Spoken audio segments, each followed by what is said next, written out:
اور آئی جی نے آپ کی بات کی تردید کر دی ہے۔ اب وہ ایک پولیس جیپ میں آپ کا تعاقب کر رہا ہے۔ اوور، نوٹرون نے کہا۔ اوہ، تمہیں اتنی جلدی کیسے رپورٹ مل گئی؟ ابھی چند منٹ پہلے تو ہم نے چیک پوسٹ کراس کی ہے۔ اوور، عمران نے حیران ہوتے ہوئے کہا۔ چیک پوسٹ پر میرا آدمی موجود ہے۔ میں نے آپ کے ہیڈ کوارٹر سے جاتے ہی اسے آپ کی آمد کی اطلاع دے دی تھی تاکہ نازک صورتحال میں وہ آپ کی امداد کر سکے۔ اوور، نوٹرون نے جواب دیا۔ Good show. بہرحال فکر مت کرو۔ سیکرٹ سروس کے بارے میں کیا اطلاع ہے؟ اوور، عمران نے اس کی کارکردگی کی تعریف کرتے ہوئے پوچھا۔ سیکرٹ سروس کے ممبران نے حیرت انگیز کارنامہ سر انجام دیا ہے باس۔ انہوں نے کافی بلندی سے راستے میں پڑنے والے دریائے بامچر میں چھلانگیں لگا دی اور ہیلی کاپٹر خالی حالت میں ہیڈ کوارٹر پہنچا ہے۔ گو انہیں چیک کر لیا گیا ہے اور اب ملٹری انٹیلیجنس اور سیکرٹ سروس ان کا پیچھا کر رہی ہے۔ میرا سیکشن بھی حرکت میں آ چکا ہے۔ جلد ہی کوئی اچھی رپورٹ ملیں گی۔ اوور، نوٹرون نے جواب دیا۔ سر، ایک پولیس جیپ تیزی سے ہماری طرف بڑھی چلی آ رہی ہے، فیصل نے اچانک مداخلت کرتے ہوئے کہا۔ اوکے نوٹرون، میں ذرا ان پولیس والوں سے نپٹ لوں۔ اوور اینڈ آل، عمران نے کہا اور ٹرانسمیٹر کا بٹن آف کر کے اسے جیب میں ڈال لیا۔ اتنے میں پولیس جیپ ان کی کار کے برابر آ گئی۔ فیصل نے جان بوجھ کر رفتار کم کر دی تھی۔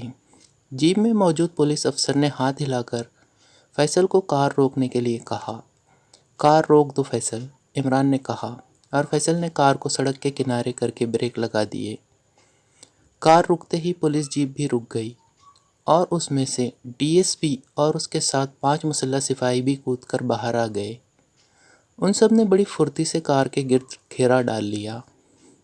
کیا بات ہے آفیسر؟ عمران نے کار کا دروازہ کھول کر باہر نکلتے ہوئے ڈی ایس پی سے پوچھا۔ تم بھی باہر آ جاؤ ڈرائیور، ڈی ایس پی نے عمران کی بات کا جواب دینے کی بجائے فیصل سے مخاطب ہو کر کہا۔ فیصل نے مڑ کر عمران کی طرف دیکھا اور پھر عمران نے اسے سر ہلا کر باہر آنے کا اشارہ کر دیا۔ فیصل خاموشی سے باہر آ گیا۔ چلو جیپ میں بیٹھو، آفیسر نے عمران کی سائیڈ میں ریوالور کی نال لگاتے ہوئے کہا۔ کیا تمہاری موت آ گئی ہے آفیسر؟ عمران نے بڑے اطمینان سے کہا۔ شٹ اپ، جو میں کہہ رہا ہوں وہ کرو ورنہ یہیں بھون دیے جاؤ گے، ڈی ایس پی نے انتہائی غصیلے لہجے میں کہا۔ اوہ، اس کا مطلب ہے کہ تم ہمیں واپس لے جا کر بھونو گے؟ تو پھر اتنی دور لے جانے کا کیا فائدہ؟ جو کچھ کرنا ہے یہیں کر لو، عمران نے مسکراتے ہوئے کہا۔ اور پھر اس سے پہلے کہ آفیسر کچھ کہتا، عمران نے اچانک اس کے ریوالور پر ہاتھ ڈالا اور پھر فلک جھپکنے کے عرصے میں ڈی ایس پی اس کے بازوؤں میں جکڑا ہوا اس کے سامنے آ گیا۔ اب کار اس کی پشت پر تھی اور ڈی ایس پی اس کے سامنے۔ ادھر فیصل عمران کی بات سنتے ہی اس کا اشارہ سمجھ گیا تھا، اس لیے جیسے ہی عمران نے حرکت کی اسی لمحے فیصل بجلی کی سی تیزی سے حرکت میں آیا اور فلک جھپکنے میں اس کا پستول اس کی جیب سے نکل کر اس کے ہاتھ میں آ گیا۔ پھر اس سے پہلے کہ سپاہی سنبھلتے یا فائر کرتے، فیصل نے فائر کھول دیا اور دیکھتے ہی دیکھتے 3 سپاہی زمین پر گر کر تڑپنے لگے۔ دوسرے سپاہیوں نے فیصل پر فائر کھولنا چاہا مگر اسی لمحے عمران نے اپنے ہاتھ کو حرکت دی اور اس کے ہاتھ میں موجود ڈی ایس پی کے ریوالور نے شعلے اگلے اور باقی 2 سپاہی بھی فائر کرنے کی حسرت لیے زمین پر گر گئے۔ یہ سب کچھ اتنی تیزی سے ہوا کہ ڈی ایس پی بیچارہ سکتے کے عالم میں کھڑا رہ گیا۔ سپاہیوں کے مرتے ہی عمران نے ڈی ایس پی کو زور سے دھکا دیا اور ڈی ایس پی منہ کے بل زمین پر گرتا چلا گیا۔ پھر اس سے پہلے کہ وہ اٹھتا، عمران کے ریوالور نے شعلے اگلے اور گولیاں ڈی ایس پی کے سینے میں گھستی چلی گئی۔ آؤ اب نکل چلے، عمران نے فیصل سے کہا اور پھر جھپٹ کر خود ڈرائیونگ سیٹ پر بیٹھ گیا۔ اسے خطرہ تھا کہ چند لمحوں بعد کوئی نہ کوئی کار ادھر آ نکلیں گی اور وہ نظروں میں آ جائیں گے، چنانچہ اس نے کار انتہائی تیز رفتاری سے آگے بڑھا دی۔ اب فیصل پچھلی نشست پر بیٹھا ہوا تھا۔ سر، آپ نے تو کمال کی پھرتی دکھائی ہے، فیصل نے تحسین آمیز لہجے میں کہا۔ میرے سر نے تو کوئی پھرتی نہیں دکھائی، البتہ ہاتھوں کے متعلق اگر تم کہو تو میں مان جاؤں گا، عمران نے جواب دیا اور اس کے ساتھ ہی اس نے کار ایک بائی روڈ پر موڑ دی۔ کار انتہائی تیز رفتاری سے آگے بڑھتی چلی جا رہی تھی۔ فیصل خاموش ہو رہا اور تھوڑی دیر بعد کار ایک فارم کے فاٹک پر جا رک گئی۔ عمران نے مخصوص انداز میں ہارن دیا۔ ہارن دیتے ہی فاٹک کھل گیا اور ایک قوی ہیکل دیہاتی بوڑھا باہر آ گیا۔ ہیلو، بوڑھے نے عمران کے قریب آ کر کہا۔ وہ عمران کا بھرپور تنقیدی جائزہ لے رہا تھا۔ ارے چچا، ابھی ہیلو کرنے کی عادت نہیں گئی؟ ویسے چچا، تم تو پہلے سے زیادہ جوان نظر آ رہے ہو، کہیں 12ویں شادی تو نہیں کر لی؟ عمران نے کار سے باہر نکل کر چہکتے ہوئے کہا۔ بوڑھا ایک لمحے تک تو غور سے عمران کو دیکھتا رہا، پھر اس کے چہرے پر مسرت کے آثار ابھر آئے۔ ارے عمران، تم، ارے اچانک کیسے ٹپک پڑے؟ بوڑھے نے آگے بڑھ کر عمران کو گلے سے لگا لیا۔ ارے میری ہڈیاں، ارے میں سنگل پسلی کا آدمی ہوں چچا، عمران نے احتجاج کرتے ہوئے کہا۔ ہاں، میں تمہاری سنگل پسلی کو اچھی طرح جانتا ہوں، بوڑھے نے مسرت سے بھرپور لہجے میں کہا۔ اور ادھر کار میں بیٹھا ہوا فیصل سر پر ہاتھ پھیر رہا تھا۔ اس نے عمران کا نام سن لیا تھا، مگر اسے یقین نہیں آ رہا تھا کہ یہ پاکیزیہ کا وہی عمران ہے جو ان کے لیے افسانوی حیثیت رکھتا ہے۔ چچا، پولیس ہمارے پیچھے لگی ہوئی ہے، اس لیے کار کا دھڑن تختہ ہونا چاہیے، عمران نے کہا۔ وہ ابھی ہو جاتا ہے، لے آؤ کار کو، بوڑھے نے تیز لہجے میں کہا۔ فیصل، کار فارم میں لے چلو جلدی، عمران نے کار میں بیٹھتے ہوئے فیصل سے مخاطب ہو کر کہا۔ اور فیصل نے کار آگے بڑھا دی اور فارم کی عمارت میں روک کر خود نیچے اتر آیا۔ میں اس کا دھڑن تختہ کر کے ابھی آیا، بوڑھے نے کار کا دروازہ کھول کر ڈرائیونگ سیٹ پر بیٹھتے ہوئے کہا، اور پھر وہ کار کو چلا کر عمارت کی پچھلی سائڈ پر چلا گیا۔ آپ وہی عمران ہیں جو پاکیزیہ میں رہتے ہیں؟ فیصل نے جھجکتے ہوئے پوچھا۔ کیوں، کیا تم نے اس سے کوئی قرضہ وصول کرنا ہے؟ عمران نے چونک کر پوچھا۔ نہیں، میں تو ویسے ہی پوچھ رہا تھا، فیصل نے جو اب تک بے حد سنجیدہ رہا تھا اس بار بے اختیار ہنس پڑا۔